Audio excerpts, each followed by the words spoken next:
Assalamualaikum warahmatullahi wabarakatuh, sahabat Muslim TV. Iblis enggan bersujud dengan Nabi Adam alaihissalam. Sejak saat itu ia dijadikan simbol ketakaburan dan kesombongan. Dan sejak saat itu juga ia kemudian mengabdikan diri untuk menyesatkan anak cucu Adam. Karena itu oleh Allah Subhanahu wa Ta'ala iblis kemudian dikeluarkan dari surga. Namun iblis kemudian membuat sebuah istana megah. Lalu di manakah istana itu? Sebelum lanjut, jangan lupa untuk subscribe, like, dan share untuk mendukung channel ini untuk tetap memberikan informasi seputar Islam. Seperti diketahui, iblis awalnya merupakan penghuni surga yang doanya terkabul. Para malaikat pun sering datang untuk didoakan agar tak tertimpa laknat Allah. Satu ketika malaikat Israfil melihat satu tulisan di pintu surga. Seorang hamba Allah Subhanahu wa Ta'ala yang telah lama mengabdi akan mendapat laknat Allah dengan sebab menolak perintah Allah. Tulisan ini membuat malaikat Israfil menangis terseduh-seduh. Ia takut jika yang dimaksud dalam tulisan di pintu surga itu adalah dirinya. Bukan hanya malaikat Israfil yang menangis, namun malaikat lainnya pun juga ikut menangis. Mereka pun kemudian sepakat mendatangi Azazil untuk didoakan agar terhindar dari laknat Allah Subhanahu wa Ta'ala. Azazil sudah lama menjadi hamba yang taat pada Allah. Hingga kemudian datanglah perintah Allah untuk menyembah Nabi Adam alaihissalam. Namun Azazil enggan melakukan itu karena ia menganggap dirinya lebih mulia. Dan saat itulah ia kemudian dilaknat Allah dengan diusir dari surga dan disebut sebagai iblis. Setelah diusir dari surga, iblis kemudian mendirikan singgasananya di tengah hamparan laut. Hal ini dimaksudkan untuk menandingi arsy yang ada di langit ketujuh. Luas lautan sendiri adalah 3/4 dari luas bumi. Iblis menempatkan singgahannya di laut lantaran iblis memiliki pasukan yang tak sedikit. Istana iblis di laut telah dijelaskan Rasulullah dalam sabdanya, sesungguhnya iblis singgasananya berada di atas laut. Dia mengutus para pasukannya. Setan yang paling dekat kedudukannya adalah yang paling besar godaannya. Di antara mereka yang melapor, saya telah melakukan godaan ini. Iblis berkomentar, kamu belum melakukan apa-apa. Kemudian datang yang lainnya melaporkan, saya menggoda seseorang, sehingga ketika saya meninggalkannya, dia telah berpisah dengan istrinya. Kemudian iblis mengajaknya untuk duduk di dekatnya dan berkata, sebaik-baik setan adalah kamu. Sahih Bukhari Muslim.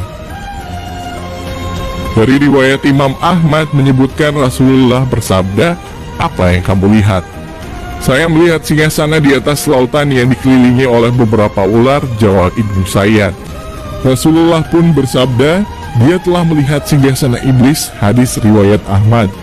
Hal ini juga diperkuat dalam Al-Bidayah wa Nihayah karya Ibnu Katsir. Iblis memiliki banyak bala tentara dan memilih lautan sebagai istananya.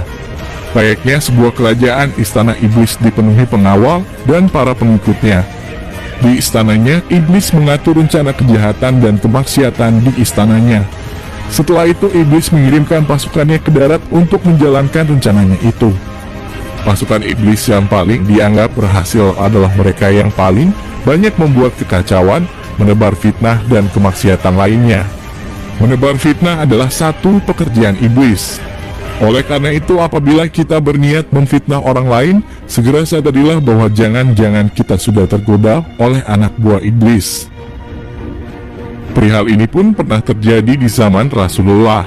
Abu Sa'id radhiyallahu anhu menceritakan bahwa Rasulullah bersama sahabat Abu Bakar dan Umar bin Khattab berjumpa dengan Ibnu Sayyad di salah satu jalan kota Madinah. Lalu Rasulullah bersabda kepadanya, maukah engkau bersaksi bahwa aku utusan Allah? Lalu Ibnu Sayyad juga kembali mengatakan hal serupa, maukah engkau bersaksi bahwa aku utusan Allah juga? Rasulullah kemudian bersabda kembali, sesungguhnya aku beriman kepada Allah, para malaikatnya dan kitab-kitabnya. Apakah yang sedang kamu lihat dari perkara gaib? Lalu dikatakan Ibnu Sayyad, aku sedang melihat arsy di atas air. Rasulullah kemudian membantahnya, yang kamu lihat itu adalah singgasana iblis di tengah laut.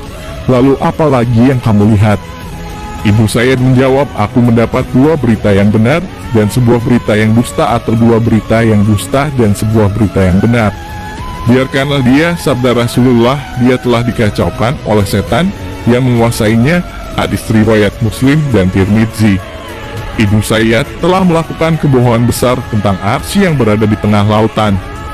Padahal yang dilihatnya adalah singgasana iblis.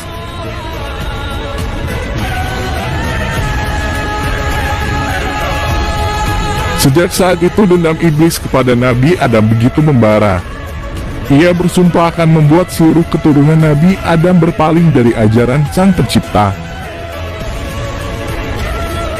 Nah, itulah istana yang dibangun oleh iblis sejak dikeluarkan dari surga.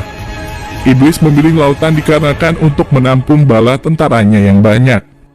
Sahabat Muslim TV, terima kasih sudah menonton video ini. Jangan lupa untuk subscribe, komen, dan share untuk mendukung channel ini untuk terus memberikan informasi menarik seputar Islam. Wassalamualaikum warahmatullahi wabarakatuh.